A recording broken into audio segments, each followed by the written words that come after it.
Hello and welcome to Dr. Brainwaves. I'm Dr. Rochelle and this is Dr. Rena Azar. And today we're going to talk about a very interesting and incredibly important topic that really should be talked about more, and more people need to listen to some of these things. We're going to be talking about the biome. When we refer to biomes, we're talking mainly about microorganisms, usually bacteria. And one of the things that we know about the body is that 70% of the immune system is in the GI tract. So the GI tract is where you're going to have a lot of these biomes. And Dr. Rena Azar is going to fill in the gaps about biomes, but I really want you to take this to heart because I really believe that the better job we take in making sure that we are getting the right things into our body, and I'm talking about foods and supplements and other things, the better our health can be. And so we're going to talk about the biomes, and I really want you to pay a lot of attention to the things that can be healthy for you and things that can be unhealthy for you, because we really want to have as healthy a biome as possible. Right, so biomes are actually environments. A biome is an environment between a host and another organism. So for our bodies, we have areas in our bodies that are constantly inhabited by bacteria. That was first understood to be the case in the gut, the GI or gastrointestinal system, as Dr. Rochelle referred to.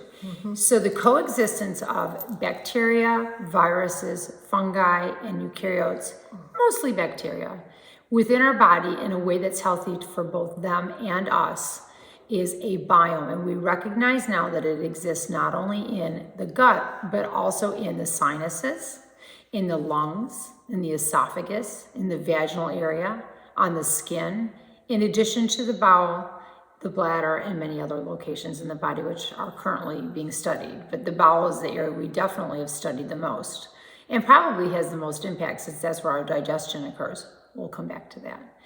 At any rate, the coexistence between these microorganisms and our body is beneficial. Some of the ways that that benefit is occurring is because these little microorganisms are out competing bad organisms that are trying to inhabit these warm, moist areas in our body.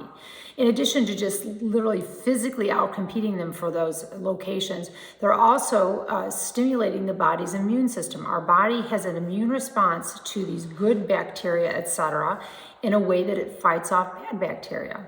And also the actual good bacteria and other microorganisms create substances that fight off the bad organisms as well. So we're fighting together to keep the bad organisms out of our body. And you're going to hear a theme in a lot of our videos that talk about when these biomes are not being harmonized, not having a healthy environment, it affects a lot of things.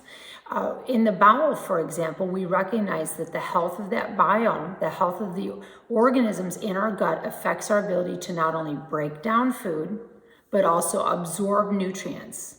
It also can regulate not just our metabolism of drugs, but the metabolism of the entire body. In the sinuses, we recognize that sinusitis, rhinitis, asthma, ear infections, and pneumonia can be something that people will be at risk for when they have abnormal biomes in their sinuses. In the lungs, diseases like cystic fibrosis, asthma, and COPD can become worsened and perhaps even caused in part by abnormal biomes. In the skin, we know without a doubt that acne and atopic dermatitis, for example, have a relationship to the biome or the microorganisms that are inhabiting our skin area. And the bowel, which I mentioned, which is has a very abundant number and variety, over 1,000 different species of bacteria in the bowel. That's what we're aware of. And in the gut, it has multiple influences that I mentioned before, in addition to influencing mood disorders, obesity, the immune system, our ability to tolerate chemotherapy. We even, as many people know, have people who get an infection called C. difficile. And for those folks, we actually take fecal or stool implants to replace an abnormal biome in a person who gets recurrent C. difficile infections. We do a fecal transplant from a healthy individual and replace the bacteria in the bowel and can successfully fight off recurrent and severe C. difficile infections. We also use biomes, for example, to fight off MRSA, which is a type of Staph aureus infection that people are oftentimes aware is harbored in the sinuses. So application of an antibiotic in the sinuses can prevent spread of those bacteria throughout the body. It's really important, as Dr. Rochelle mentioned, to keep in mind that the biome gets fed nutrients just like we do.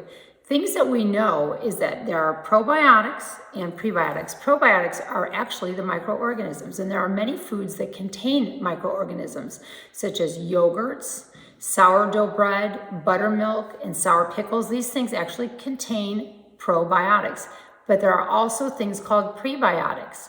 Prebiotics are things that feed the probiotics. Additional probiotics include fermented foods such as kimchi, kombucha, miso, sauerkraut. I think there's been a lot of education of the public regarding those things, but you want to feed the microorganisms in these probiotics with prebiotics like asparagus, bananas, chicory, garlic, onions. We're going to have more videos on this healthy aspect of maintaining your body's health because we know a lot of our systems are adversely affected when you don't maintain a good biome. And that's a description of biomes.